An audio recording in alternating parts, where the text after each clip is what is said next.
of you watching this video will be familiar with the regard felt for older sims such as Grand Prix Legends, Indy 500, Richard Burns Rally, and Jeff Craven's Grand Prix series. These titles are all quite rightly seen as pivotal moments in sim racing history, thanks to their advanced physics engines and ability to immerse players in their respective motorsport worlds. But there's another sim we can add to this exalted list: Live for Speed. For the uninitiated, Live for Speed is a racing sim devised, produced and published by 3 people: Scowen Roberts, Eric Bailey and Victor van Vlaardingen. Its first public beta release came in August 2002, and it's enjoyed numerous updates since, including major Stage 1, Stage 2 and Stage 3 upgrades. 20 years on, we aim to answer the question: why do so many sim racing aficionados rank Live for Speed alongside such luminaries?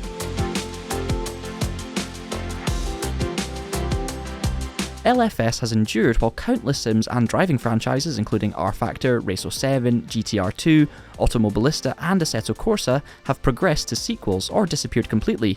GTR3 anyone? The project began while Roberts and Bailey worked together at Lionhead Studios in 2001. The idea of an online racing simulator was mooted between the pair of racing game enthusiasts, eventually blossoming into a beta of Live for Speed. Lionhead Studios was co-founded by the eccentric Peter Molyneux.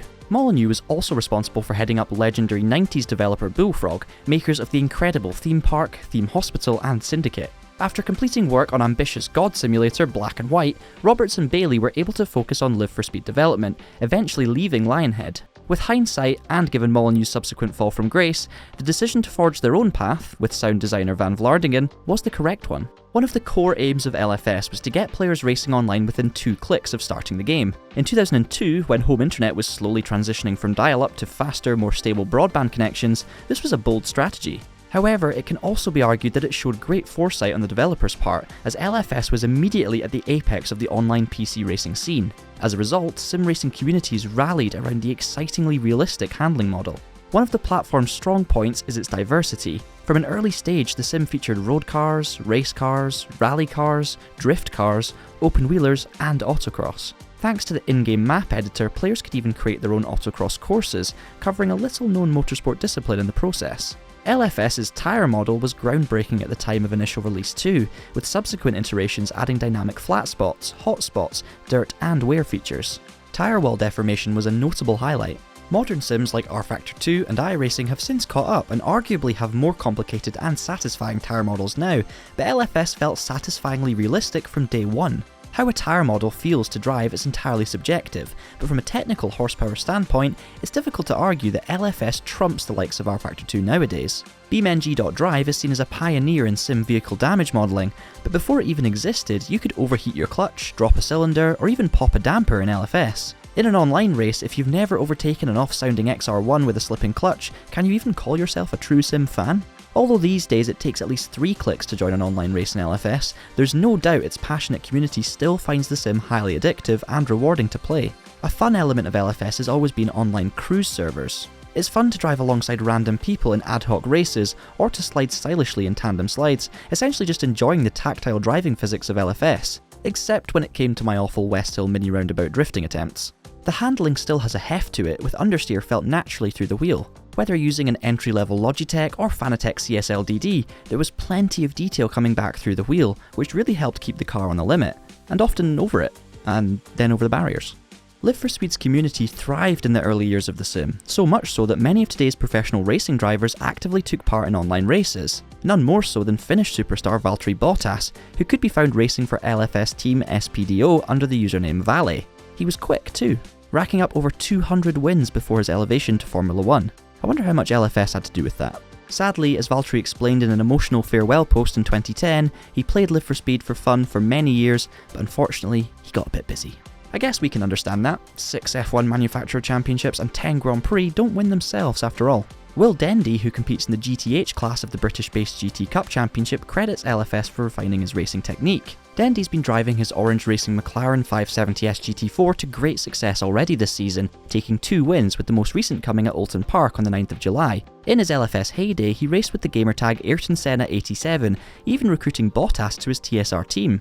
It's safe to say that without LFS I wouldn't be where I am today, as it enabled me to improve while I wasn't karting, both in terms of speed and more importantly, racecraft. The physics encourages you to push the limit without overstepping it. The ultimate lap time is found on that fine margin between hustling the car and overdriving. I occasionally revisit it and it just amazes me how well it holds up today.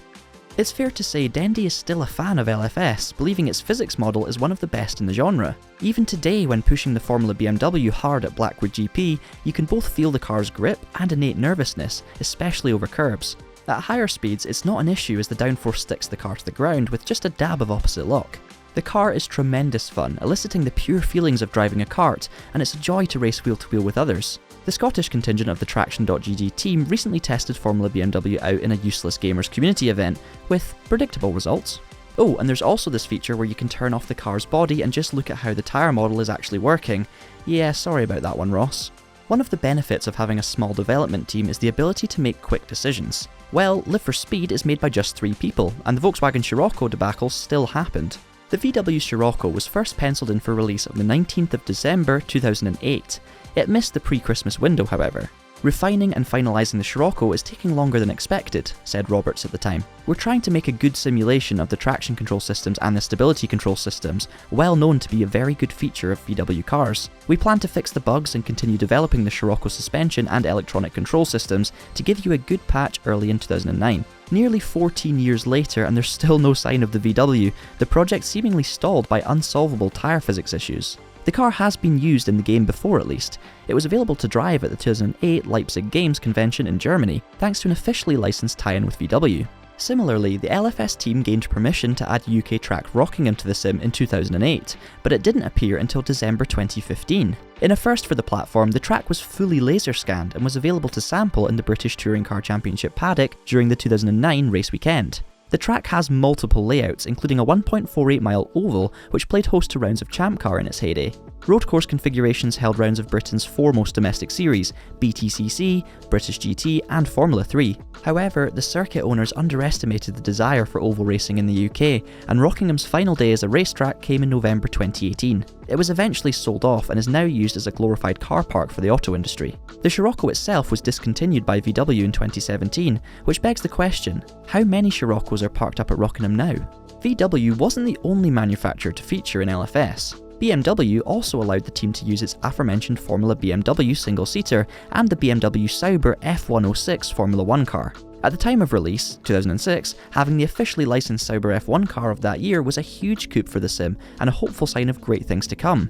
Unfortunately, however, licensed content has been thin on the ground, with no obvious signs of the situation changing, barring that pesky Scirocco. The BMW Sauber F1 car's V8 exhaust note has also aged particularly poorly, matched somewhat by the elderly car model. It also feels a little too understeer heavy on the default setup, but the dedicated community is always on hand for better settings and advice. On the other hand, the Formula BMW has stood the test of time in terms of handling and sounds, providing an engaging challenge with the added immersion of a convincing engine sound.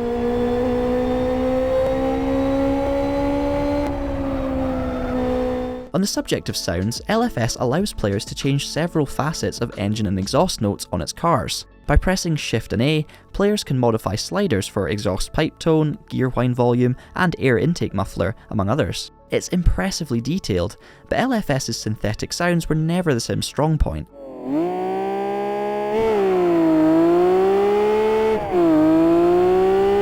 Altering the engine sounds with the in-game editor is fine, but it's a bit like applying a sticking plaster to a broken leg. A completely reworked sound system would be tremendous for the sim, and not beyond the realms of possibility. Just look at how modders have transformed the sounds in 2004's Richard Burns Rally. It's astonishing. Would I recommend Live for Speed to uninitiated sim racers today? It's hard to say, to be honest, and I'm completely on the fence.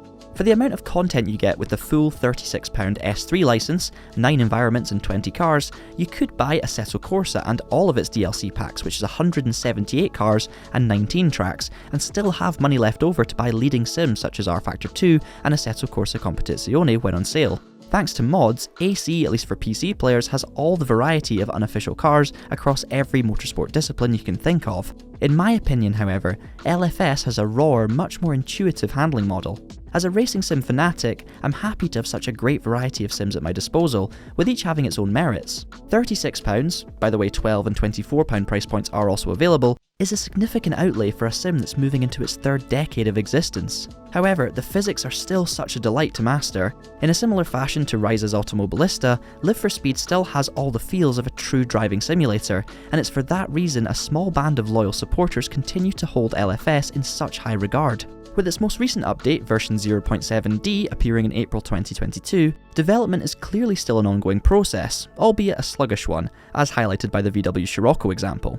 Because of this, it's no great surprise to learn many fans have abandoned this and moved to other sims. Yet, late last year, December 2021, LFS's 0.7A update gave the title a new lease of life. For the first time, mods could be created and added to the service if approved by the LFS team, eliminating the lack of vehicle content at a stroke.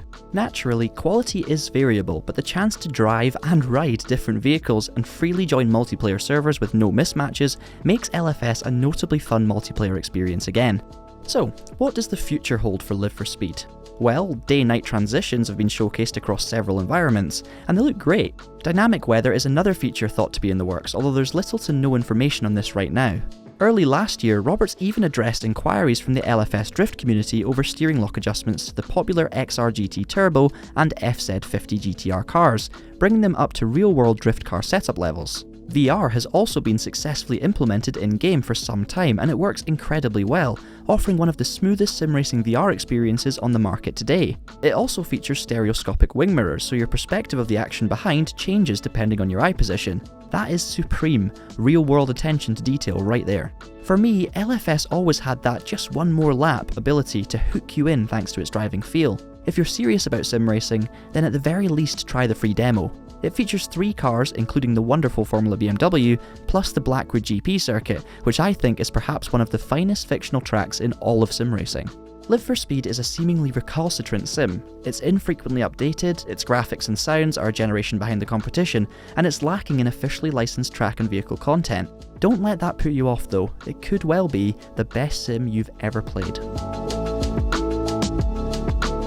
I want to hear what you guys think of Live for Speed. Please do let us know in the comments down below, and subscribe to the Traxion channel for more racing game content like this. I thoroughly recommend you go and give the free demo version of Live for Speed a go, you will not regret it. On that note, thank you so much for watching, keep it pinned, and have a great day.